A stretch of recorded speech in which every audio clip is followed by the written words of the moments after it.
حضور نے فرمایا کہ جو شخص نماز چھوڑتا ہے، ایک طویل حدیث ہے جس کا یہ حصہ ہے، وَقَانَ يَوْمَ الْقِيَامَةِ مَعَ قَارُونَ وَفِرْعَوْنَ وَحَامَانَ وَأُبَيِّ بْنِ خَلَف، جو نماز ترک کرتا ہے قیامت کے دن قارون کے ساتھ، فرعون کے ساتھ، حامان کے ساتھ اور ابی ابن خلف کے ساتھ کھڑا کر دیا جائے گا۔ جس صف میں اللہ کے دشمن کھڑے ہوئے ہوں گے، بے نوازی کو بھی اس صف میں کھڑا کر دیا جائے گا۔ کتنی رسوائی ہے، کتنی ذلت ہے۔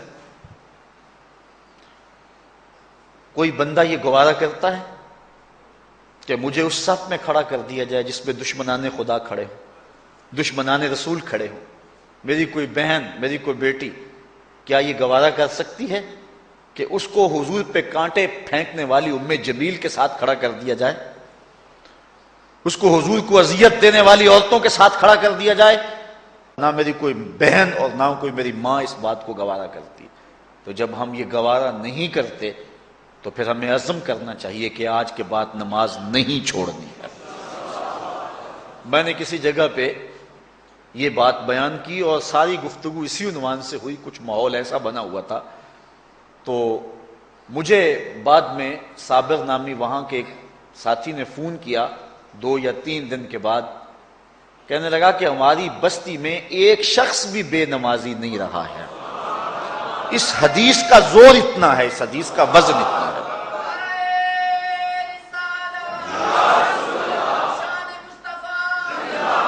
تو کوئی شخص یہ گوارا کرتا ہے کہ مجھے دشمنان خدا کی صف میں کھڑا کر دیا جائے، جن دشمنوں کے چہروں پہ تارکول ملی ہوئی ہوگی اور ان پر لعنتیں برس رہی ہوں گی، اور دنیا کے اوپر سب سے رسوائی زیادہ ان لوگوں کو ہوگی، تو کوئی شخص بھی یہ گوارا نہیں کرتا۔ ہم تو ان کے سائے سے بھی بچنا چاہتے ہیں۔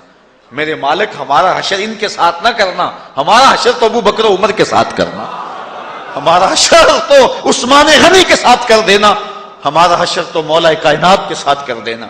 مالک، ہمارا حشر بریلی کے امام احمد رضا کے ساتھ کر دینا، ہمارا حشر امام غزالی کے ساتھ کر دینا، بلال حبشی کے ساتھ کر دینا۔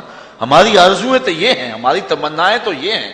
ہم تو کہتے ہیں مولا کل قیامت کے دن اٹھیں تو داتا کے قدموں میں اٹھیں، خواجہ اجمیری کی چوکھٹ سے اٹھیں، ہم اٹھے تو شاہ نقشبند بخاری کا جلوس آگے ہو، ہم اس جلوس کے ساتھ شامل ہوں، خواجہ معین الدین چشتی کی غلامی میں اٹھے، ہم حضرت غوث اعظم کی نوکری میں اٹھیں، حضرت شیخ شہاب الدین کی نوکری میں اٹھیں۔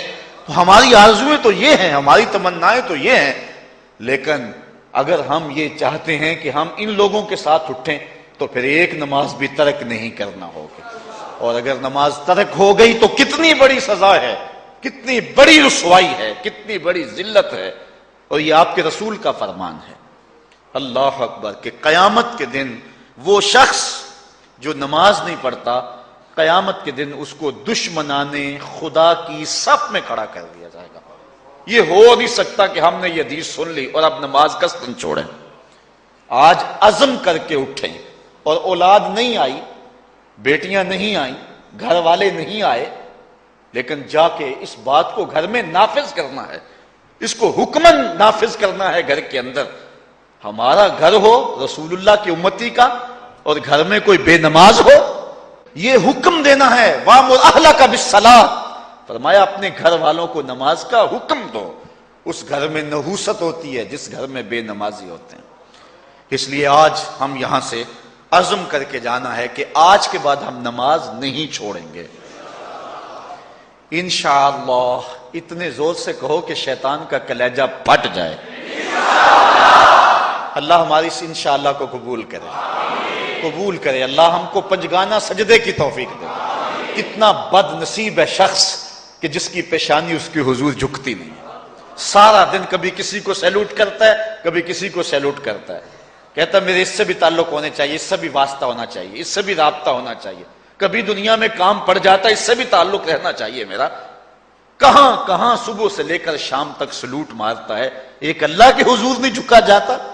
اقبال علیہ رحمہ کہتے ہیں ایک سجدہ جسے تو گراں سمجھتا ہے، 1000 سجدے سے آدمی کو دیتا ہے نجات۔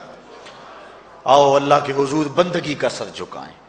تو یہ کتنی عبرتناک جو ہے اور کس قدر جو ہے وہ فکر انگیز حدیث ہے۔ وَقَانَ يَوْمَ الْقِيَامَةِ مَعَ قَارُونَ وَفِرْعَوْنَ وَحَامَانَ وابی بن ابی خلف، وہ شخص ان بد نصیب لوگوں کے ساتھ کھڑا ہوگا جس کو نماز کی توفیق نہیں ہے۔